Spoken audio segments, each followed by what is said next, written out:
Hello, welcome to another episode of Moving Mountains. I'm Sumayyah Simone, and I'm here with my co-host, Dr. Sheila and Aisha Battle. And with us today, we have Assemblyman Jamel Holley and Nevin Perkins and Reverend Keion Jackson. We're talking today about an incident that occurred in Jersey City about a week ago, where police were called out to an incident where young people were fighting. And from what we saw in clips that are on social media, the police ended up using excessive force. So, our conversation today is about why that happened and how it's being handled by the police department. And how it also, I also want to bring in how it's handled by the press, because I feel the press plays a really big role in making sure that fairness is brought to this. And so Aisha and Dr. Ely and I all talked about this. And one of our biggest fears coming into this situation and moving forward into a rally that Nevin and Keion are planning for tomorrow is that the police aren't always fair with us, as Black people. So we want to make sure that these young people's concerns are heard, and that they're treated fairly and allowed to express how they feel. So Nevin or Keion, I don't know which one of you would want to speak first, but could you talk to us about what happened? Sure. I just want to thank you for, inviting me into this space, giving me this platform to discuss what's going on right now. On May 5th, prior to police involvement, there was a physical altercation between some brothers that occurred on Boswick Avenue. There were approximately about 4 to 5 brothers that were involved in the altercation. There were about 10 to 15 other individuals that were strictly trying to de-escalate the situation, because a lot of community was out there, brothers and sisters, cousins, family. And there was about, I would say, 20 to 25 individuals who were just, spectating. So the fight occurred, folks were trying to break it up, then it began to disperse. Now, as from the video that I've seen, it indicates that by the time the police arrived, folks were already dispersing. So there's some gap right there between what the altercation was that led to the police brutality that has put us in this situation right here. And that's one of the things we're curious about finding in terms of, having the release of body cam footage and such and such, to see what escalated the situation to there being a physical altercation between some young gentlemen on the street and young gentlemen being brutally beaten and maced and hit with batons. So we're looking for clarity on that. When the situation hit media in Jersey City, there was outrage. There was digital outrage online. There was public outrage in the community. I had a conversation with some community leaders, and frankly, we decided to take action. So we discussed that immediate night in terms of what next steps could we move forward to. The situation is tricky right now in terms of battling the coronavirus. People are scared for their health. There's a lot of things going on. New Jersey being one of the very primary states in terms of cases and deaths, there's a lot to take in with that. But the severity of the situation of police brutality, not only as it pertains to New Jersey, but as it pertains to the entire country, has put folks in a position that we have to act, and we have to act accordingly. So there will be a rally tomorrow. We have a list of demands. Our demands are: number 1, body cam footage be presented to the public.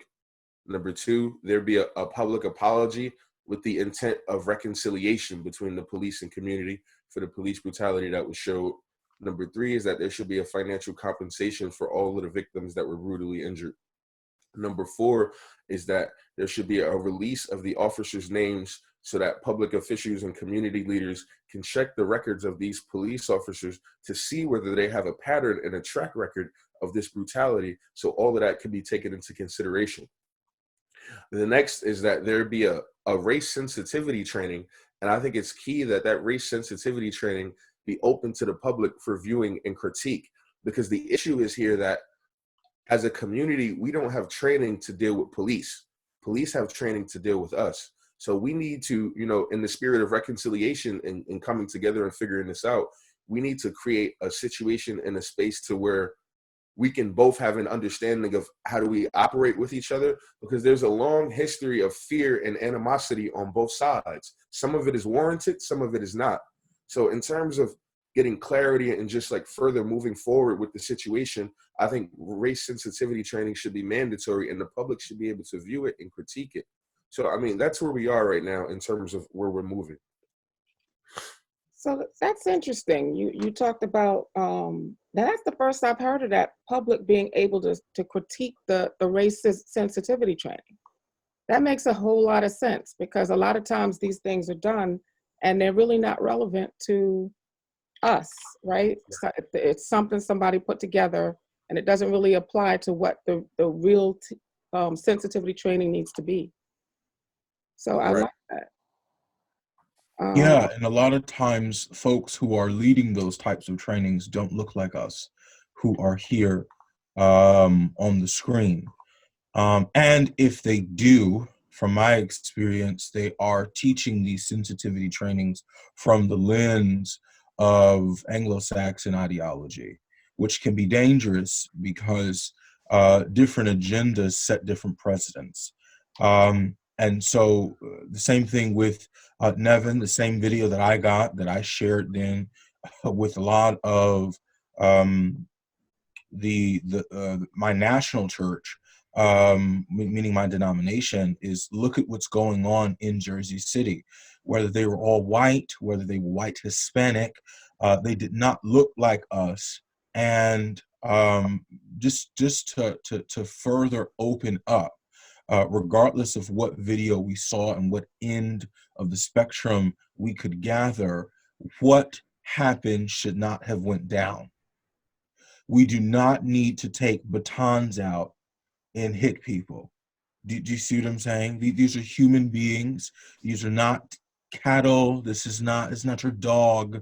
And there are more rights that protect animals than they are that protect Black persons. And so that is, I think, the modes of resistance that I think Nevin and I have navigated this particular approach. I would like to commend you, young men, for taking a stand. That's necessary. We cannot have social change in America unless we are willing to take a stand. And when I looked at the video, I thought the same thing. Who looks like the people in the community who are beating on the people in the community? I didn't see that. I had no recognition of it. And this is a community. So if you have a police district within a community, that district should at least represent the community.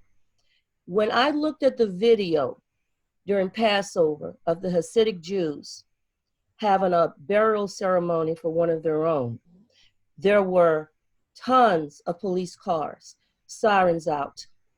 There was no social distancing, and it looked as though there were thousands of them out. And I did not see one police officer raise a baton, pull out mace, a taser. All I heard were voices, please return to your home. We are the indigenous people of this country. Our ancestors were here even when the Middle Passage arrived. We have a right to be here. We have a right to assemble. Things happen within communities. If they arrived after that fight, I would think that someone would want to see those body cams who are in charge. Right. And that should have been at the district. My concern going forward is for the safety of those of you who are protesting. And that is why I asked Sumayyah to gather us all together so we could have a conversation about it. Because I've seen protests and I've seen what happens. I saw in Ferguson when it was just the young people, how they were handled. But when there were more adults and community members willing to come and attend those protests, things changed. Same thing happened in Baton Rouge. I'm from Louisiana. When a young Black man was murdered and killed at the store just for standing outside of that particular store. When the community came out, and that would be parents, religious leaders, and all of the people involved within that community, things changed. So what I'm hoping that we can learn from this as you go forward, Nevins, with your protests, I'm hoping that we can get community members at that protest, because you have a constitutional right to peacefully assemble, even if you have to stand 6 feet apart. But as you look at the videos around the country, Michigan, here in Texas, they don't look like us, and they're not standing 6 feet apart. And what happened in that community is not happening in other communities. So unless we take a stand, nothing will ever change. And our goal is to make sure that you can get those people out, community members, community leaders out, and be safe in this process. Right. Yes, I totally agree. That was one of my main concerns, is that, especially during this time where fear is heightened, I want to make sure that people in our community are able to peacefully assemble, just like other people have been doing in different states, and not have any type of excessive force, because the video was really disturbing. And like the Reverend said, despite what happened before, after, or during, the baton usage was very excessive. The force was excessive. When someone is on the ground, I mean, to take out the baton in the first place and then to continue beating someone over repeatedly, I said he was beat like, I mean, I don't even want to say, because animals deserve to not be treated like that, but it was really hard to watch. And there's no justification for that type of force, regardless of what was done in that, just watching that video itself, regardless of what happened before, when you caught it, 2-minute mark, 3-minute mark, it doesn't make a difference. No one deserves to be beat down like that. You know, it was very excessive and unnecessary. So my feelings also with Sumayyah and Sheila is, you know, as a mother that has 2 sons, you know, a lot of times, especially during times like now, they feel, a lot of people in the community throughout the states feel that as African-American, indigenous people, whatever word you choose to use, we're the ones that definitely should be out there protesting about our civil liberties being infringed on. And my personal feeling is that when we go out there, we're received in a totally different way, you know? So I want to make sure that if people that look like me are going out to protest for something that they feel is unjust, that they're treated in the same manner. Prove me wrong, prove me wrong, prove to me that we can go out there and protest for our civil liberties being, our civil liberties being infringed on, and not be treated differently. I want to be proved wrong tomorrow. When you guys go out there, I want to be proved wrong, because that's my fear. Assemblyman Holley, I know you have to leave in a few minutes. So I want to give you the chance to speak. Thank you, Sumayyah, and thank you for everyone on the call today. I wish you a very successful protest tomorrow. I have every faith and confidence that everyone will be well-mannered and responsible, to not participate in anything that will draw any additional unfortunate circumstances that you all are experiencing already right now. You all have a right to do that. I think you should exercise your constitutional right to bring justice to however you see fit. I think that you all should also have a mission, as the gentleman mentioned earlier on in the conversation, have a mission on what you want to achieve. And you do that, and coming from a former mayor's perspective, as a mayor of Roselle and now a state legislator, what I find very helpful in these types of unfortunate situations is that, yes, you do your protests. Yes, you do advocate for what you believe in, and you highlight the injustice that you have experienced, but you also force that protest to get a seat at the table in terms of how do you move forward and come to a decision that is fair for your cause and fair for what has taken place. So my advice to all of you is to, yes, please have that protest, um, advocate for what you believe in, but also, you know, highlight your mission, highlight what you want to see achieved, and bring all parties to the table so that we take this unfortunate situation and make it an outcome that is a benefit for all, because you all have to live in this community. It's not like you're going to just pick up and leave. You have to come up with a result that you all can live with, in terms of moving your communities forward.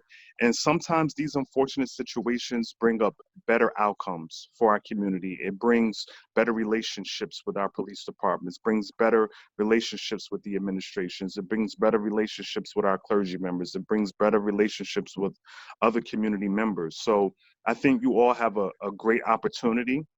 The media, unfortunately, you know, sometimes, you know, takes things a little differently. But if you're responsible and you have a clear mission on what you want to see achieved, I don't see where the press can convolute that and take it to another way based upon what has happened already. So I wish you all the best of luck. I'm here if you need me for anything else moving forward. But you know, this was an unfortunate situation, both for the police and for our community. So we have to figure out how we move best forward to protect our communities and highlight what has happened. And so I think that, given the brains on this call, given the confidence that I hear in voices, and given the ability of Sumayyah, who was a strong advocate for people and community, especially people of color, I think that we'll take this unfortunate situation and make it better and have better outcomes for our community. So I want to thank you all for allowing me to join the call. I do have an 11:30 briefing call with the governor, so I do apologize that I do have to jump off, but I'm open to having a real discussion as well moving forward after your protest tomorrow. Okay. Thank you so Thank you. much, Assemblyman. Anybody have any questions? you, I've got sir. about 2 minutes. If anyone has any questions. Jenny, I just wanted to thank you personally for being on, you know, sharing your insight as a legislator, and your support of the cause. I think oftentimes in terms of grassroots organization, folks fail to realize that there are two parts to the space, right? There's the people who have access to the establishment, the people who can open doors and, you know, turn tables. And then there's the community who frankly shouldn't be sanctioned by the determination of the oppressor. You know, as a community, people have the right to resist their oppression in the way that they choose, right? So in terms of people ensuring the safety of themselves, ensuring the progress of the movement, that's in light of the community, you know what I mean? So I thank you for your support in this situation. I know you're a busy man, so I don't want to hold you up. And I'll be in contact with you, sir, most definitely. Thank you very much. And I wish you all a great protest tomorrow. And just remember, just be responsible. Responsibility brings better outcomes for all. So God bless you all. Be safe out there. And I'll talk to you all soon. thank you so much, Assemblyman. Thank you. Thank you. Talk later. So to carry on the discussion, I was particularly, and we all were, Aisha and Sheila was too, very disgusted at how the press handled this. Because the press could have actually expressed your concerns in a way that could have actually led to reconciliation. But what they chose to do was demonize you and demonize the people who were actually abused. Because even if, let's say one of them grabbed for the weapon or whatever. Now, I've seen some clips of people grabbing for their weapons and trying to stab them and everything. So I know they can exercise constraint. They can. But once you subdue the person and they're no longer a threat, why are you still beating them? That's the problem I have. There's just no justification for it. I mean, I know people are going to try to justify it as they always do. But when somebody is clearly down, I just don't see any reason. It's like overkill, you know, like it's the person is down. At that point, if he did something, arrest him. There's so many people all over the place, so who knows who did what. But subdue the person, cuff them, and that's it. It's just the excessive, you know, everything is just so heightened right now. And I guess that's, again, like I said, that's my fear with the protest. It's really not a fear because I want you guys to do, you know, to do very well. But, you know, I feel, again, like I said, it's important that we do this now because everything is so heightened, you know, and it's a perfect opportunity for the media to spin things the way they want to, Right. you know, and we've seen in different states what's been happening when, even when the social distancing is not taking place. I mean, it's just, it's seen differently, you know, if, you know, whites were social distancing in New York at the beach and at the park. I saw a couple things on social media showing them doing this well, they weren't even social distancing, but they were enjoying themselves, a beautiful day outside at the beach. But meanwhile, in other communities, you know, they're being arrested, they're being fined. It's just unacceptable. So we see those things going on now with that, you know, tomorrow, I just feel like we need to make sure that you guys have enough support as possible. Right. Because I will say this. mhm. I will say this. We can no longer depend on a conglomerate of media owned by only 6 families to support us.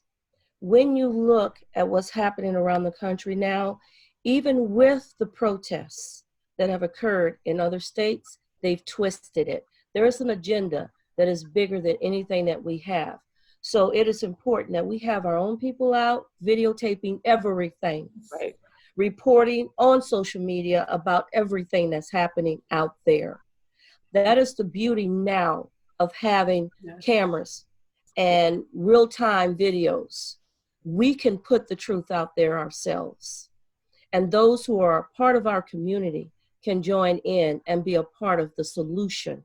Because the step that you're taking, Nevin, is a part of a solution and a bigger picture. And as Aisha said, we have to do it now at the height of what has happened. Whether or not there were 5, 10 people out there fighting, that was no way to subdue anyone and terrorize a complete community. I don't know how many officers I saw out there, but for me, there were way too many. If there was a fight between 5. I'm sorry to cut you off, but then, and I mean, I didn't see the whole video, but it seemed like things had already dispersed. So it's kind of confusing. Right. When you look at the video, I need to go back for 2 seconds. And I'm just a reverend, so I have to read this in text. I'm sorry. Well, I'm not sorry. I don't care. But listen, when we read religious texts found in Matthew 16:5, this responds directly to Assemblyman Holley when he says, you know, make a better partner, make sure you're at the table, you know, this and that. We have to also, Jesus calls us to check the leaven of the Pharisees and Sadducees, right? Pharisees and Sadducees were not just religious leaders, they were community leaders, right? So we have to check the leaven, meaning we have to check what they're about. We have to be aware of their doctrine. We have to be aware of what they're spewing, what they're saying, what is said in the media. As Mayor Fulop said, well, their response was justified. And I'm rewatching the video, which is why you keep seeing me, you know, look down from time to time. They are beating one person. Let's be very clear on that. Very clear. And it needs to be more than just anti-racism training, right? Because anti-racism training doesn't drive out anger. So there needs to be some type of anger management. I don't know if you had a fight with your wife, the young man who's beating the civilian. I don't know if his daughter got on his nerve, his son I don't know what happened at the house, but he's angry. And he's beating the crap out of this one person. And to your point, it was dispersing. People were leaving. It looked like it was de-escalated, but he just kept hitting and hitting. and hitting. And so the thing is that this is rooted almost in what we would take from the antebellum South, right? Field hands. I'm chastising you because someone else sent me, but because of your existence, I'm angry. And so we have to, although you want to be at the table, although, yeah, you're not just going to pack up and leave, right? We have to be very clear on the systematic oppression that the whole entire institution of the fraternal police organization, right, holds on our communities. It makes no sense that you could be in Florida, California, even at the Jersey Shore on the beach, as long as you have pale skin. Well, and there's an ingrained mindset Absolutely. that if you are Black, stay in your place.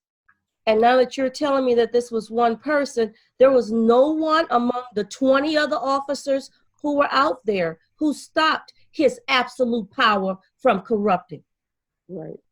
And that's what we're dealing with. So in order for us to affect change, it starts with what is happening tomorrow. And that's why I am calling for all leaders within that community, parents, residents, to be out at that protest.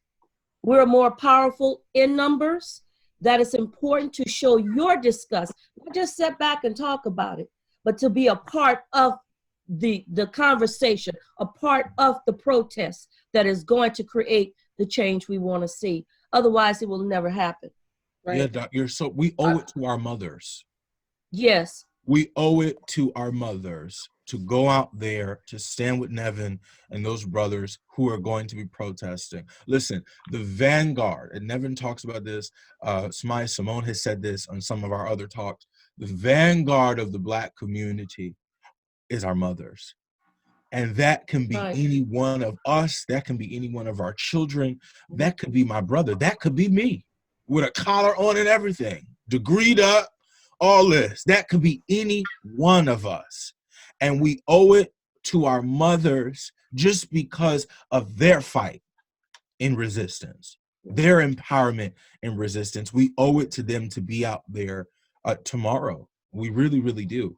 You're right, so Reverend right, Jackson. You're You're right. so right.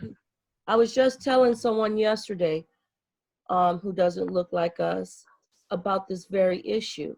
And as I explained to her, from the beginning of our arrival here to this land, our ancestors' arrival to this land, and up now to the 21st century as a mother of a male child, Black male child, we operate under post-traumatic stress disorder all of the time, and we don't even realize it.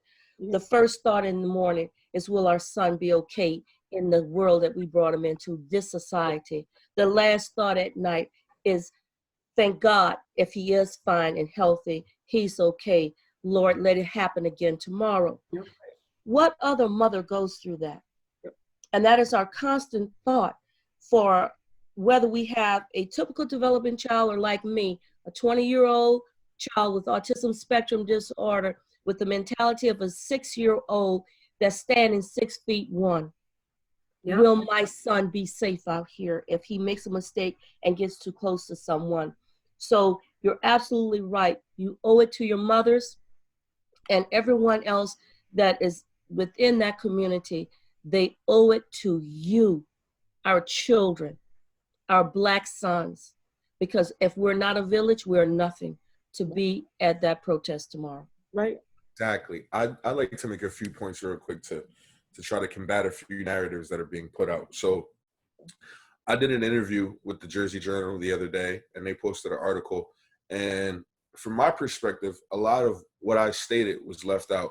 I spoke about the inherent criminalization of Black bodies. I spoke about the hyper-identifying of Black youth, because there were Black youth in presence. There were juveniles, but everyone was seen as Black men. So Black men become in a position to where they're either 13 or 14 years old, and now they're 21 years old in the eyes of law enforcement. And what we've got to understand is that these situations, these instances, they don't exist in a vacuum, right? Right. Ferguson is Oakland. Oakland is Baton Rouge. Baton Rouge is Newark. Newark is Jersey City. So we've got to take all of these instances into one melting pot and understand that it's not about good cops or bad cops. It's about a flawed system, a system that is inherently anti-Black, and a system that profits off of the privatization of Black bodies. Now, when we begin to understand that and treat the situation, because I'm all for reconciliation, but I want reconciliation with whoever wants reconciliation with me. So when we begin to understand those things and take that into consideration, we begin to articulate our circumstances for ourselves. Right. And we begin to understand that we are at war here. So I want to point out some statistics as it pertains to the COVID narrative, because that seems to be the biggest issue in people's minds, is that why are we protesting? We should be staying inside. We should be social distancing. So in terms of New Jersey, Black people in New Jersey make up 15% of the population in New Jersey, but 18% of the confirmed cases. Black people make up 15% of the population in New Jersey, but 19% of the confirmed deaths. So there's clear disproportion there in terms of how we're represented in the population, but how we're being affected by the coronavirus and how we're dying by the coronavirus. But let's be clear on that. That's not due to COVID. That's due to systemic racism. That's due to unequal health care. That's due to the marginalization of our communities that leaves us predisposed to these type of conditions. So this is the system that we're fighting here when we protest. And I think that should say something to the severity of the situation, that the most marginalized people are willing to risk their safety in order to protect themselves. And throughout history, the most marginalized people are the most spiritual. So I'm going to put this out there as the most spiritual people. God has not given you the spirit of fear. We have to take a stand. We take that stand for what Paul said is love. And we take it because we have been given the power to do so by the Almighty God. And because he's given you and everyone who hears this message a sound mind to understand right from wrong. Get out there tomorrow. I'm going to be praying as a mother on Mother's Day, fasting and praying until I hear you've had a successful outcome with your protest. Right. And I know that what's happening tomorrow is going to begin to happen nationwide, because again, I keep saying that a lot of the terminology and the instructions that a lot of officers are getting at this time, as far as enforcing social distancing, it takes a situation that's already heightened and brings it to an even more dangerous, higher level of just so many things can happen, so they're able to go into communities and nitpick and cause situations, escalate situations for no reason. And this is just a very dangerous time for our people. So I know what's happening tomorrow is going to begin to happen in other states, because we already see that police brutality and how they're handling these situations is changing, just from a couple of months ago to right now. And a lot of the governors, mayors are giving permission to enforce things that violate our civil liberties, and so it's like there's nothing to hold anybody accountable to do certain things.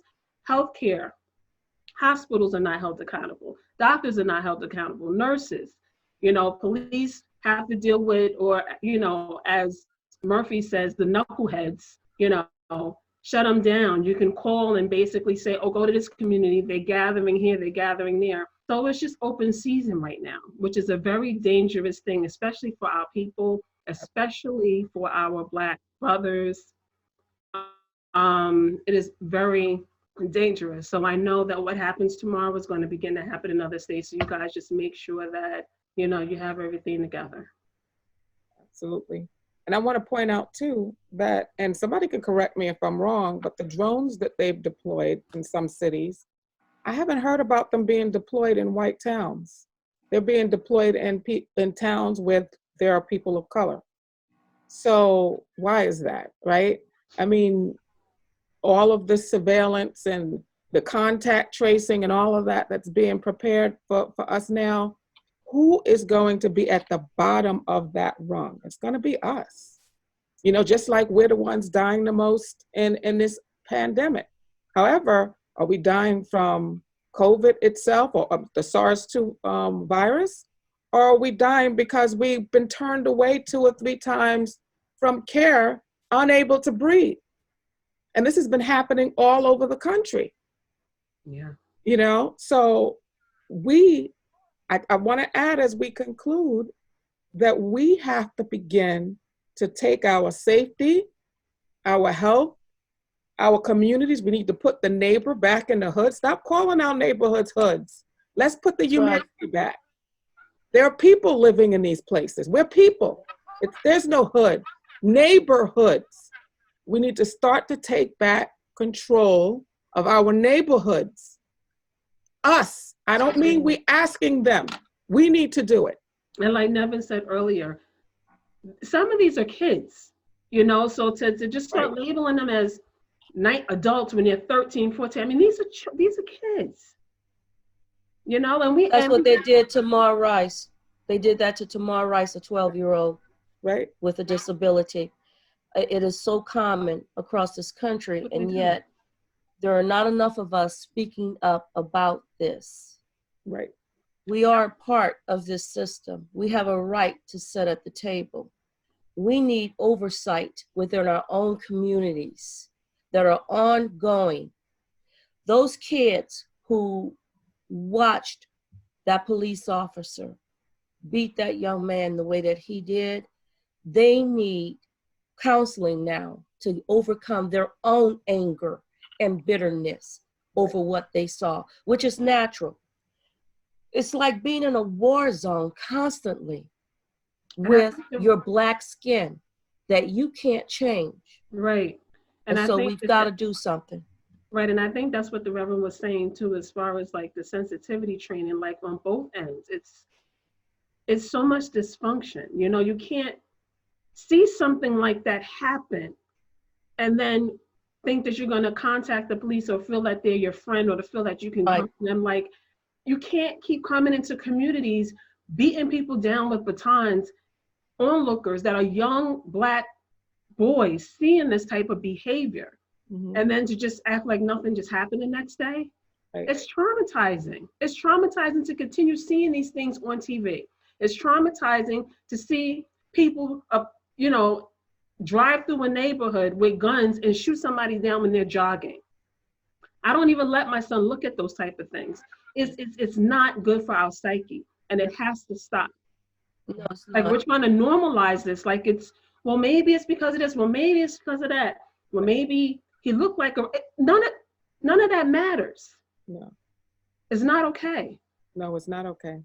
And I looked at the article that was written, and then I looked at the comments on the article. I think they were on Instagram, and the desensitization of people to our pain, even ourselves, we've become desensitized. We're used to being treated that way. We think that's okay. It's not okay. Right. You know, we have to uphold a standard. I mean, Jersey City in this year has just gone through a lot. It just has. I mean, I can't remember. Did the shootout happen this year? That was in December, but that was basically December. Yeah, same difference, right? So Jersey City as a community as a whole has gone through a lot, but we see, as we've all pointed out, two different types of perspectives here, right?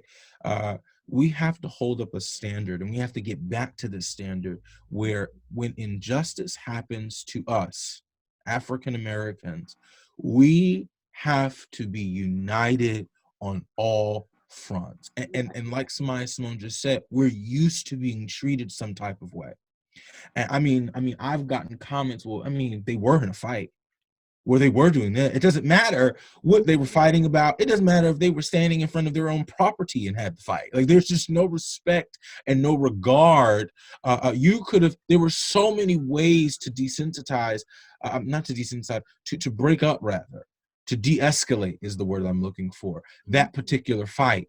And this is the response that Jersey City gave. And I don't know if it's because Jersey City has a Jewish mayor. Well, that's probably why. But the response that was made to that shootout, I mean, it was candles being lit. There was special mass services, all of this, right? Bro, The moment, huh? Let me add something to that, and you could get right back to that point just to put some perspective in that. So the mayor had the press conference recently pertaining to this situation that just happened in downtown. When the Jewish shooting incident happened, that was in Greenville. The mayor, the governor, everyone had a press conference in Greenville on MLK Avenue. So like the brother is saying, there was just a different way the situation was handled. Yeah, I mean, and when they were so quick without even the investigation to deem it a hate crime. And so we don't even realize that police officers have the ability to be domestic terrorists. And so, you know, it's a scary thing, because who do I call when I'm in danger? I can't call you. One, you're not going to come on time. And two, you're going to dismiss me. I remember, I mean, this is nothing at the height of this, but I like, we were just talking about drones. There's no drones in my towns. These white folk will have a fit. You understand me? And I live in Morris County. They're just not having it. But we had a small fire in our kitchen, and my mother called the fire department, and the fire department said, well, it's not that big. You know, they came, we looked, it wasn't that big. Our stove blew up. So something told my mother to call the police department. She called me. I was at my home, and she said, I need you to come here. I come there. She calls the police officer, and the police officer said to her, if you would not have called me, your daughter, I have a 10-year-old little sister, your daughter would have probably contracted some form of asthma just from breathing in the smoke. Wow. You should not, the fire department should have not allowed you to stay in the home. I'm using this as an analogy to the severity of just not giving credit to Black stories, Right. and to Black narratives. If that would have been a little white boy who was beaten, or who was even deemed as a man before he even was a man, or 21 years old, right? Narratives would have been shifted. If that was a white boy who was jogging and got shot, justice would have been done.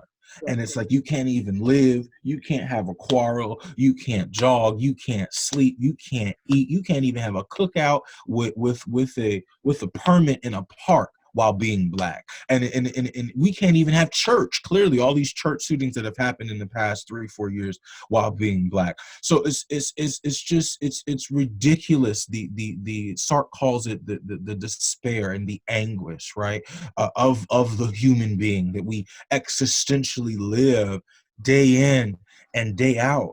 And to everyone who's going to be watching this, if you have some preachers that are watching this, I have to say this, it's important that you preach about this stuff in your pulpit. If you are not preaching a gospel that is directly related to the community, directly related to racial ethics, then y'all not saved. And I'm gonna need y'all to get it together, because people are in need of speaking about things, talking about things, and fighting for things of the time. I can't stress that enough. You know, Mayor Fulop said that their response, and I'm gonna be quiet, I promise after this, their response was justified and warranted. And when you look at the video, right, Ms. Battle pointed out a very good thing. It looked like it was already done. And you can just tell by the way he's hitting, and then somebody tried to stop him, and he raised their baton at him, so they back up, and he just keeps hitting. And why did it deserve that type of attention? Because social justice does not apply to us. We are taxed without representation still in this country. And it's going to take us to continue to rise up, to do what this young man wants to do tomorrow, to affect change in this country. We need to get others out of our community. Before integration, it was not the best thing that happened for us. Before integration, we had our own communities. We had our own business owners. Come on, Doc. Shops with our own people, and our churches made a difference. And after integration, we dispersed to other neighborhoods to be a part of everyone else's community. We allowed all of these people to come into our community, and we ended up without a community. And that's what the problem is. I want to make my last point, and I think it's really relevant to what the sister just stated. The protest in itself, as I mentioned, things not existing in a vacuum. The protest in itself doesn't exist in a vacuum. As a community, we got to follow up with action, further following steps, and that action can be seen in a variety of ways. Whether we have a citizens council to investigate these matters, whether we take it up in our own community and start intra-policing our own community and start listening to the blueprint that some of our revolutionary ancestors have laid down for us to follow. But we need to get to the spirit of being accountable for ourselves and being able to determine our own destiny. And a lot of that comes with political education. In theory, like Assata Shakur said, is just as important as practice. You know, we can read, but at some point we have to get out in the field. People learn through visualization. You know what I'm saying? So if we're there and we're present and we're in the space and people can see the energies that are combating us, that inclines people to do more research and understand the socioeconomic conditions that we face. So all of this is in one movement. James Cone said he didn't become he was a black theologian because his skin was black, but he didn't become a black theologian until he was sick and tired of being tired. And one of my favorite passages from the Hebrew text, Sumayyah has read this with me. We've talked about this. It's found in the Song of Solomon's chapter 1, verse 5, and it says, "Don't look upon me because I'm black, for the sun has kissed my face." And for my siblings, they despised me, and I had to keep their vineyards. And my own vineyard I have not kept. And that is one of the first scriptures that we're hit with that talks about the direct blackness that is found in biblical text. And tomorrow is about keeping our own vineyard for once. It's about making sure, as Dr. Sheila said, and Ms. Battle said, and Sumayyah, Simone, and Nevin, they've all said it very clear. We have to come out and we have to stand up for us. Right? When we talk about blackness, we always have to include everybody else, right? Well, you know, if I only talk about blackness, then, you know, I've been told, Rev, you know, you're not really on this diversity thing. And, you know, no. Tomorrow is about us because our little boys, our little girls, they are watching us. They are learning from us. They're going to need counseling after this. And if they don't see us stand up when it's their time, they will not stand up. And, you know, tomorrow is really about encompassing and cultivating a space where we can keep our own vineyard, right? Keep our own soul, discover it maybe even for some people through the fight. And, you know, I shouldn't be shocked, but just a person that has lived in Jersey City, I was so like taken back because this literally happened in our backyard. Literally. And so, you know, that's my last comment, but it's really important that we ourselves and our communities have to get back to this standard of blackness where we are and we understand the importance of standing up and speaking truth to power, even if that means compromising then your own safety. That's right. We have the illusion of being accepted. We have the illusion of inclusion, but the reality is very different. So anyone listening, I'm going to implore you, if you're in that area, even if you have to travel for hours, be a part of the demonstration tomorrow. What time is it occurring, Nevin, and where? Well, respectfully, ma'am, it's occurring at 12 p.m. I will not disclose the location publicly because we know how the oppressors operate in terms of trying to prevent us from mobilization. But I and a number of instrumental organizers will be very responsive in the morning of tomorrow in terms of relaying the information to folks in terms of the start time and location. Okay. But the assembly time will be 12 p.m. And wherever the assembly time is, we will be there for an hour to where we proceed to our destination after that. Okay, so people can go to your Instagram page to see where you're going to be. All right. To be honest, that's not possible as well. My Okay. Instagram was neutralized. I'm Really? not sure why it happened, but Shut down. my account was disabled. Yeah, I have no access to it. Luckily, I have my coalition's account, which is Black Men United. So if a person were to go to my Instagram, I have that page tagged in my bio. They can see that, follow that page, and I'm following up with that page, or they can DM me there. I'm responsive there, Facebook, Twitter, and a lot of people have my telephone number as well, and I can relay, the information to you. And if anyone wants to attend, they can, get that Right. information. Also, both of my accounts, which Nevin is a part of, at Rev Keion J on Instagram and at the Ebenezer Project on Instagram, will also have his flyers and any other information that he discloses at that time. Okay. And I'll the Black Men United is at _ Black Men United _ Okay. I'll also link it. You guys can send it to me so I can put it in the info when I post this. So, Okay. we're going to conclude now because we want to make sure this is not too long. We want people to listen to this discussion. This is a very important discussion.